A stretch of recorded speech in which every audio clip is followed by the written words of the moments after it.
Yung pwede na, hindi pwede. Di ba? Kasi mediocrity yun eh. When you start thinking that way, that's how you carry out. What you do in the small things is how you do the big thing. But don't fool yourself to saying, I don't have any choice. Because you do have a choice. Yeah. Don't be afraid of making mistakes kasi from mistakes, you actually learn. So meron talagang portion sa business na you really have to sacrifice. Of course, because you really don't control everything. You can only control how you respond to things.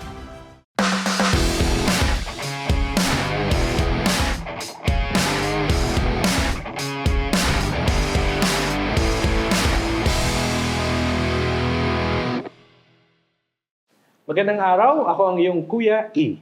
And dito sa episode natin, pag-uusapan naman natin yung career ng isang business consultant.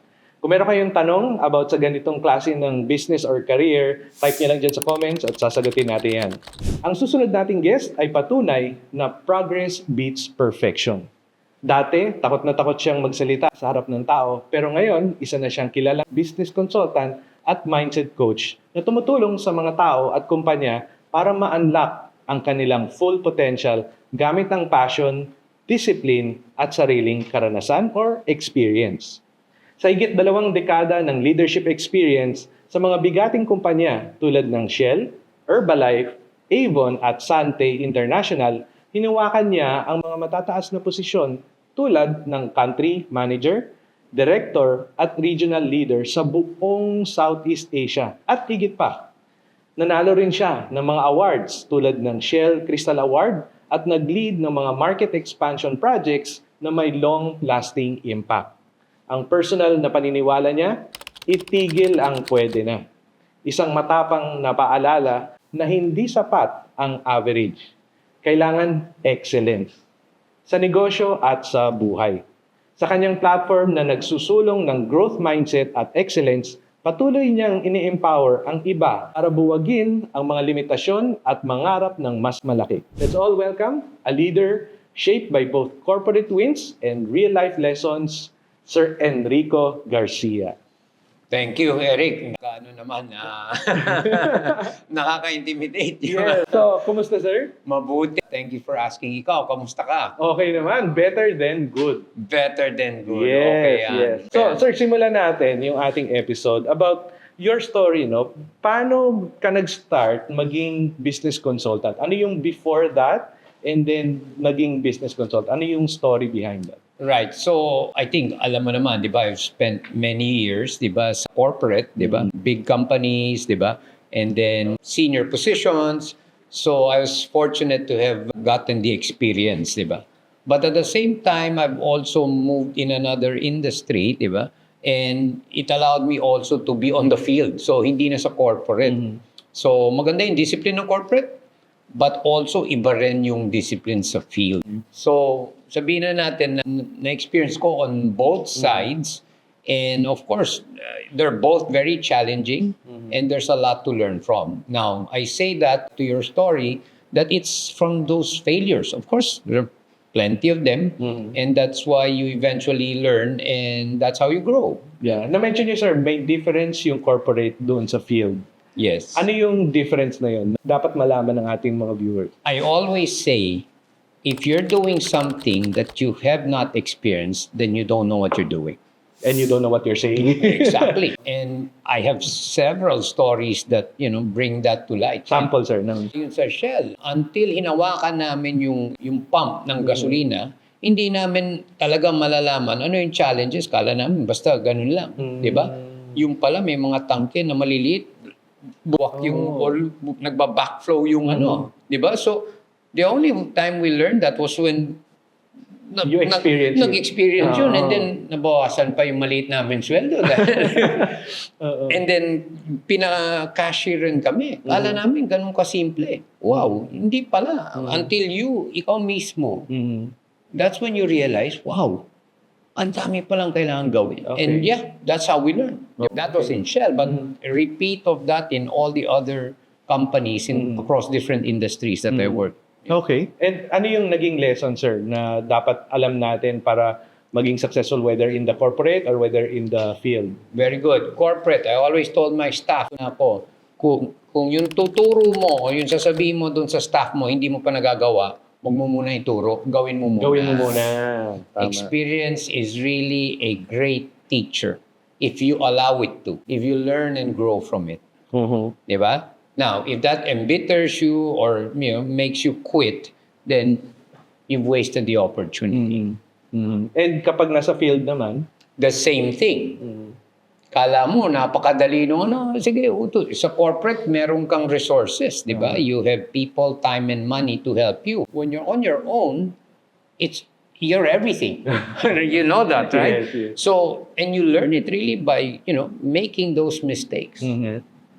Ang problema ng corporate person like me, you don't even want to make a mistake. But how do you learn? Correct. So, speaking of mistake, maraming natatakot mag-try dahil ayaw nilang magkamali, ayaw nilang mag-fail. Maraming ayaw mag-business kasi baka mali yung business na pasukin nila and so on. Very sensitive sila dun sa word na mistake. So, for you, ano yung word na mistake? Okay, let me qualify first. And pag sinabi natin mistake, hindi yung deliberate na gagawin mo. So whether that's in life, sports, or corporate, or in business, you do what you have to do, but at some point, you just have to get into it. And as you are doing, whether your business, there will be some roads dead end, mali. You pick yourself up, you learn, and you just move. In fact, today, di ba, kami, yung generation ko, medyo, we were taught wag magkakamali, di ba? We were taught dapat, there's no such thing. No such thing as 100%. Of course, especially in business. Yeah. Right? So you can tell, of course, corporate is a different thing. They want you to manage it the way company, you're trying to minimize risk, yes, that's good. But at some point, you just have to do it, right? Whether in sports, business, or in your life, right? So again, I go back to that, you have to be willing. Ito yung growth mindset, di ba? You mentioned, that's why I really like the growth mindset. And that's why it ties up with progress over perfection. You get better and better and better. There's no such thing as a Michael Jordan who grew up, born into this world, and was already the great player that he is. No. Ano nga bang story ni Michael Jordan? 7 years to taste his first NBA. 7 years of pain. Go back to YouTube today, watch the first championship. He was in tears, more out of relief. 7 years of frustration before he tasted his first out of 6.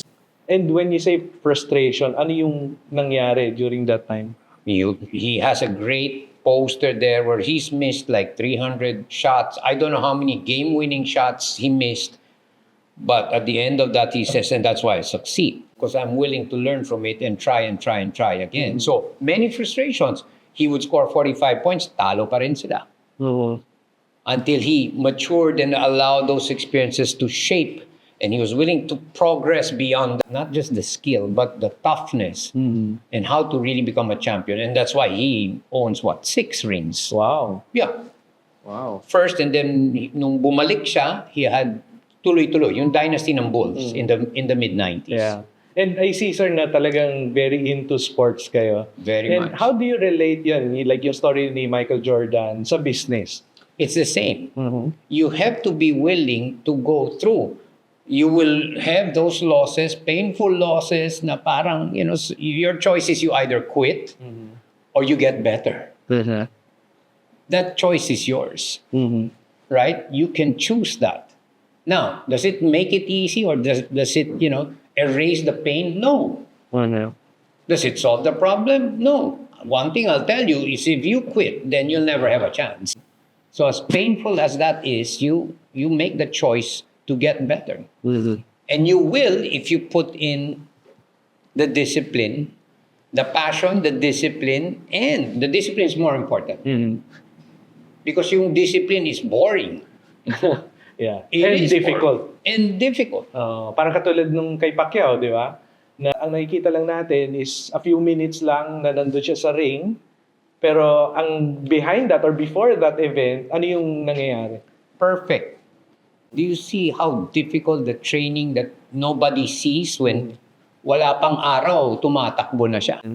What you see in public is the result of what he's done in his private time to get him there. The same with basketball, any sport. And business. And business. Ikaw, you're a businessman. When you started, I'm sure, hindi pa lumalabas ang araw, lumalabas ka na. Yeah. Di ba? You would tell me, tulog pa yung anak mo. By the time you came back, tulog na ulit. Because you had to do what you had to do to be able to, build and grow your Build the business. Yes. So meron talagang portion sa business na you really have to sacrifice and go through several challenges. Tama ba? Of course, because you really don't control everything. You can only control how you respond to things. You can plan and you should plan. Yes, you should do all of that. Then execute, but then have that mindset of, uy, hindi okay to. So, ano yung adjustment na gagawin ko? Or what most do is, ayoko na. Siguro it's not for me. That's your choice. Correct. Lahat tayo may choice. Of course. Wala sa inyo yung sinasabi nila na wala na akong choice eh. Parang, No, you chose that. And there's no problem with that. It's okay. But don't fool yourself to saying, I don't have any choice. Because you do have a choice. yeah. Not choosing is actually a choice. Yeah. You're choosing not to go and learn and, deal with it. Yes, yes. Tama. That's, when they say that, that's exactly what you're saying. So sa lahat ng ito, sir, sa lahat ng mga challenges sa pag-start ng business, yung mindset na sinasabi nating growth mindset, saan pumapasok yung career ng isang business consultant? In my case, it's really puro yung, it's been many years. And finally, you're really, ito yung mga life's lessons that, you reflect on and you see that, wow, akala ko ganito, hindi naman pala. You can do things and, there were some parts of my programming in the past which they don't serve any good, diba? So you learn from it and maybe I'm here really to kind of, be that voice to people that, I've always believed in, hindi ko talaga gusto yung pwede na eh. I came out with a campaign in AWON. Actually, we had a button for my department operations. Okay. No? It was a simple, nakalagay hindi pwede, pin, a button, hindi pwede na with a violator. So I was trying to build a culture really of excellence and first things first. Yung pwede na, hindi pwede, di ba? Kasi mediocrity yun eh.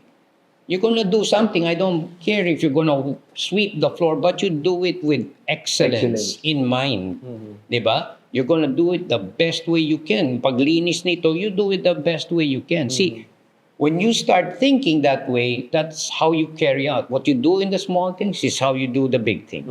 Well, may idea ba kayo, sir, saan nanggaling tong pwede na parang culture or kasabihan?